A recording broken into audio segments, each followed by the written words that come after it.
Maranatha, Tuhan Yesus segera datang.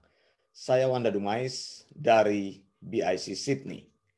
Saudara yang dikasihi Tuhan, inti kekristenan dan inti sound doctrine adalah pribadi Yesus Kristus. Adalah pekerjaan Yesus Kristus. Jadi kalau kita bicara tentang kekristenan, tentang iman Kristen, pusat pemberitaan kita, pembicaraan kita adalah Yesus Kristus dan pekerjaan Yesus Kristus. Bila kita bicara mengenai sound doctrine, pengajaran yang sehat, pengajaran yang alkitabiah, pengajaran yang tidak terkontaminasi, maka pengajaran itu bicara tentang pribadi Yesus Kristus dan pekerjaan Yesus Kristus. Saudara yang dikasihi Tuhan, maka saya ingin bicara mengenai inkarnasi. Inkarnasi itu penjelasannya begini. Inkarnasi adalah Allah mengambil rupa sebagai manusia. Dari bahasa Latin artinya incarnis. In itu dalam rupa atau dalam bentuk. Sementara karnis itu karnal, adalah daging atau adalah manusia atau adalah kefanaan. Jadi kalau bicara mengenai inkarnasi Yesus itu, ingat baik-baik pengertian ini. Bahwa Allah mengambil rupa manusia. Bukan sebaliknya. Bukan manusia berubah menjadi Allah. Ingat baik-baik. Saya ulangi lagi pernyataan ini. Inkarnasi itu maksudnya Allah mengambil rupa manusia menjadi manusia yang bernama Yesus Kristus. Bukan Yesus Kristus berubah menjadi Allah atau diangkat menjadi Allah. Pengertian kedua ini tidak benar. Pengertian kedua ini pengertian yang sesat. Yang bertentangan dengan ajaran iman Kristen. Jadi Yesus tidak pernah berubah menjadi Allah. Tapi Yesus itu adalah pre-existent Allah. Jadi Allah sebelumnya, Allah yang maha kuasa, lalu mengambil bentuk atau rupa manusia dan menjadi manusia seutuhnya. Nah, saya bacakan ayat ini dalam Yohanes 1 ayat 14. Firman itu telah menjadi manusia dan diam di antara kita. Dan kita telah melihat kemuliaannya, yaitu kemuliaan yang diberikan kepadanya sebagai anak tunggal Bapa, penuh kasih karunia dan kebenaran. Saudara yang dikasihi Tuhan, inkarnasi itu Allah menjadi manusia, bukan Allah ingin merasakan penderitaan manusia. Bukan Allah ingin merasakan menjadi manusia. Bukan Allah ingin menjadi manusia, bukan itu tujuannya. Inkarnasi itu tujuan utamanya adalah supaya Allah anak itu hidup sebagai manusia dan mati untuk menggantikan tempat kita sebagai juru selamat penebus dosa. Jadi bukan Yesus ingin merasakan bagaimana sih sebenarnya menjadi manusia itu. Oh, menjadi manusia itu ternyata banyak masalah ya. Menjadi manusia itu ternyata mengalami kelaparan ya. Menjadi manusia itu ternyata mengalami kecapean. Buat apa Allah menjadi manusia? untuk mengetahui seperti apa menjadi manusia. Allah adalah Allah Maha Tahu. Makanya saudara, saya mau nyatakan, ketika Logos itu, ketika anak Allah menjadi manusia, maka dia tidak pernah kehilangan kealahannya. Jadi jangan engkau berpikir ketika Yesus menjadi manusia, maka dia hilang kealahannya, maka dia berpisah dengan kealahannya. Tidak. Allah itu adalah Allah yang tunggal, Allah yang satu. Tetapi dalam satu Allah itu mempunyai 3 pribadi, yaitu Bapa, Putra, dan Roh Kudus. Dan pribadi ini tidak pernah berpisah dimanapun. Jangan engkau berpikir ketika Yesus menjadi manusia, maka Yesus berpisah dengan Bapanya. Tidak. Yesus berpisah dan hilang kealahannya menjadi manusia. Jangan berpikir ketika menjadi manusia atau inkarnasi, maka Yesus kedudukannya, kesetaraannya menjadi hilang. Dia menjadi lebih rendah dari Bapa. Tidak, saudara. Jadi Allah mengambil bentuk manusia, tujuannya adalah supaya apa? Supaya bisa menebus manusia, menjadi korban untuk mati di kayu salib, dan ada pencurahan darah di sana. Disinilah kita baca di dalam ayat-ayat Alkitab dinyatakan bahwa Yesus mengosongkan dirinya. Saudara lihat lagi, saya tunjukkan di dalam Ibrani 10 ayat 5. Karena itu ketika ia masuk ke dalam dunia, ia berkata, korban dan persembahan tidak engkau kehendaki, tetapi engkau telah menyediakan tubuh bagiku. Jadi tubuh Yesus itu yang menjadi manusia itu ketika Allah mengambil bentuk manusia, supaya manusia yang berdosa itu bertanggung jawab terhadap dosanya, dan manusia itu bisa mati terhadap dosanya. Dengan cara itulah Allah bisa menebus manusia. Saya masuk lagi bagian berikutnya, Yohanes 3 ayat 13 katakan, tidak ada seorang pun yang telah naik ke sorga selain daripada dia yang telah turun dari sorga, yaitu anak manusia. Jadi inkarnasi itu artinya Allah dari sorga turun ke muka bumi ini, bukan manusia dari bumi ini lalu pergi ke sorga, bukan seperti itu. Jadi kita menghindari paham-paham yang mengatakan bahwa Yesus itu menjadi Allah karena dia diangkat sebagai Allah, karena dia dipercaya sebagai Allah oleh orang-orang Kristen. Jadi yang menjadikan Yesus itu Allah adalah orang Kristen. Yesus itu sebenarnya manusia biasa. Sama seperti kita, tidak punya apa-apa. Lalu karena disembah terus sebagai Allah, maka dia diakui sebagai Allah. Tidak, saudara. Ini pengertian yang berbeda. Saya mau tunjukkan. Saya mau katakan. Ada pengertian-pengertian yang kita percaya dalam hidup ini. Yaitu dusta yang disampaikan terus-menerus. Lalu dipercaya, maka dusta itu akan menjadi kebenaran. Nah, saya mau katakan bahwa prinsip pengajaran yang tadi itu adalah salah. Yesus itu bukan bayangan di dalam image kita. Bukan bayangan di dalam pikiran kita. Bukan sebuah prinsip yang ada di dalam pikiran kita. Sehingga kita terus mengulang-ulang kata Yesus itu. Sehingga Yesus itu menjadi satu image yang kita sembah-sembah sebagai Allah. Karena konsep ini beredar dari dulu dan sampai sekarang. Konsep ini terus mempengaruhi kehidupan orang-orang yang tidak mengerti sound doctrine. Jadi sound doctrine yang benar tentang inkarnasi adalah Allah menjadi manusia. Makanya disebut dengan inkarnasi. Inkarnis. Saya sudah bilang. In adalah dalam rupa, karnis. Karnal itu adalah daging. Nah, saudara, kan gampang di sini kalau kita bisa melihat konsep Alkitab dengan jelas.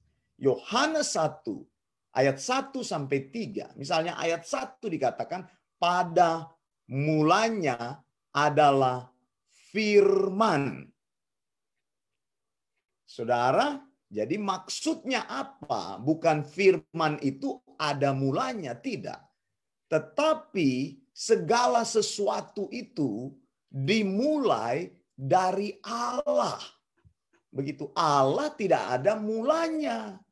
Kita tidak bisa melihat atau memahami kata-kata dari Yohanes 1 ayat 1 ini dikatakan pada mulanya adalah firman, sehingga Allah mempunyai titik mula dan titik akhir. Tidak. Allah tidak berawal dan tidak berakhir. Dan dikatakan pada mulanya adalah firman. Maka firman itu sebenarnya adalah Allah. Jadi penyebab segala sesuatu yang disembah orang sebagai Allah itu adalah firman itu sendiri. Saya sudah katakan bahwa kalau engkau percaya kepada Yesus, maka engkau harus percaya kepada firman-Nya, kepada sound doktrinnya. Karena Yesus dan sound doktrinnya itu adalah satu. Engkau tidak bisa katakan aku mengasihi Yesus, tapi engkau tidak mau belajar firman-Nya. Ini hal yang aneh. Engkau bilang engkau cinta Yesus, tapi engkau tidak mau mencari firman-Nya. Kata mencari Allah itu maksudnya adalah belajar firman-Nya. Bagaimana caranya engkau mencari Allah? Bukan mendengar bisikan suara hati lalu katakan itu Allah bicara.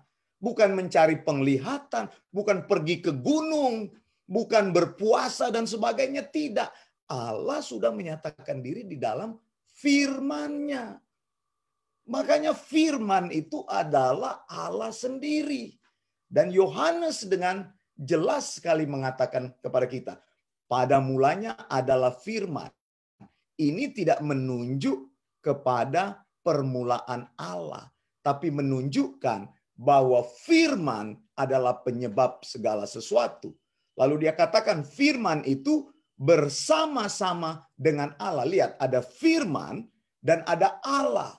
Jadi firman itu adalah Allah sendiri, tapi firman dan Allah itu tetap dituliskan berbeda sebagai dua pribadi yang berbeda di sini. Lalu dia katakan dan firman itu adalah Allah. Firman itu adalah logos, adalah logik, atau dalam pengertian lain firman itu adalah perkataan. Nah, saudara yang dikasih Tuhan, jelas dikatakan di sini, firman itu adalah Allah, lalu firman itu menyatakan diri dalam rupa manusia. Berarti sekarang kita mengerti, saudara. Memang konsep ini membingungkan kita. Bagaimana mungkin Allah itu kok menjadi manusia? Ya kalau mau cari logika yang gampang ya mungkin saja. Karena Allah itu Allah yang maha kuasa. Tidak ada yang bisa membatasi dia. Sekali lagi saya katakan, bukan manusia menjadi Allah, tetapi Allah menjadi manusia. Konsep ini harus jelas di dalam pikiran kita. Nah, firman itu adalah pribadi yang kedua dari Allah Tritunggal. Disebut dengan the Logos atau God the Son atau Yesus Kristus setelah lahir namanya adalah Yesus Kristus. Dan saya katakan tadi pusat inti kekristenan adalah Yesus Kristus. Saya memberitakan tentang Yesus. Saya tidak menarik orang kepada diri saya. Saya mengajarkan orang mengerti tentang firman Kristus. Sound doktrin. Begitu saudara. Jadi bukan pelayanan itu bukan bersaing. Engkau memfitnah hamba Tuhan untuk membawa orang itu datang kepadamu. Banyak orang begitu kan. Kami juga mengalami di dalam sound doktrin kami. Murid-murid saya terus difitnah-fitnah orang supaya ikut kepada diri mereka sendiri. Pelayanan yang seperti itu tidak akan bertahan lama. Karena pelayananmu bukan membawa orang kepada Kristus, tapi membawa orang kepada dirimu sendiri. Itu yang saya sebut dengan bidat. Bidat itu menggunakan visi, menggunakan tujuan-tujuannya untuk menarik orang kepada dirinya sendiri. Jadi pusat kekristenan, inti kekristenan adalah Yesus. Dan ketika kita bicara tentang Yesus, maka kita bicara tentang firman-Nya, logos-Nya. Kita bicara tentang sound doktrinnya. Saya selalu mau mendorong orang, kalau engkau cinta kebenaran Tuhan, belajarlah kebenaran Tuhan. Bagaimana caranya engkau buktikan kecintaanmu? Kecintaanmu pada Tuhan bukan hanya engkau tulis-tulis status di Facebook, gini. Tidak, percuma. Engkau mesti menjelaskan sound doktrin itu kepada orang lain. Kalau engkau tidak cinta belajar firman Tuhan, tidak mau belajar firman Tuhan, maka engkau bukan murid sound doktrin. Engkau bukan murid Yesus. Murid Yesus itu punya kecintaan untuk belajar firman-Nya. Karena pusat pemberitaan kita adalah Yesus dan firman-Nya. Nah, saudara, jadi dalam inkarnasi itu, kita harus pahami seperti ini. Ini dari Konsili Kalsedon bilang begini, natur ilahi, putra Allah, disatukan dengan natur manusia dalam satu pribadi Allah. Dua natur ini bersatu, tapi tidak bercampur aduk. Yesus adalah Allah sejati, dan Yesus adalah manusia sejati. Nah, waktu Yesus hidup sebagai manusia, apakah ada Allah di situ? Iya, ada Allah di situ. Nggak pernah berpisah dengan Allah.